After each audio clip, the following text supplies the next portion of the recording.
واقع ببلدية بوهمدان في ولاية جلمة هو معلم سياحي بامتياز أصبح يستقطب العائلات من كل ربوع الوطن للتعرف على خصائصه ومميزاته الجمالية والتمتع بإبداع الخالق.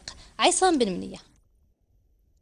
هنا يقع غار الجماعة بهذه المنطقة الجبلية ببلدية بوهمدان بجلمة، معلم سياحي بامتياز أصبح يستهوي العائلات وفئة الشباب بغية اكتشاف خباياه وحقيقة الأسرار الغريبة والأساطير التي ظلت متداولة على مدار العصور جيلا بعد جيل. المنطقة هذه راهي معزولة وماهيش مسموعة، تعتبر كما نقولوا من أحسن المناطق في شمال أفريقيا باعتراف من طرف المؤرخين. والغريب في المغارة أنه ولحد الآن لم يستطع أي شخص تحديد عمقها ولا مسارها، على الرغم من المحاولات الكثيرة لبعض الفضوليين ليكتفي زائروها فقط بسحر جمالها وإبداع خالقها والاستمتاع بنقل أساطيرها. هذه المرة الوحيدة التي تشرفنا فيها بزيارة هذا الغار، وحسب المعلومات التي بحوزتنا أنه غار كبير وطويل ويعني لا يمكن أن نصل إلى نهايته، فنحن جئنا في زيارة عائلية مع الأبناء من أجل اكتشاف هذا الكنز الثمين الموجود في المنطقة المجاورة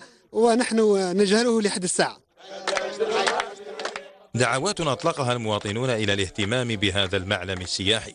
أحد المؤهلات الخصبة من السياحية، المؤهلات السياحية الخصبة اللي تتمتع بها البلدية، والشيء اللي نتمنوه ونوجهوه عبر قناة الشروق سواء للسلطات المحلية وعلى رأسهم مدير السياحة لولاية جلمة، هو أنه يتكفل بهذا المكسب، أنا نسميه مكسب.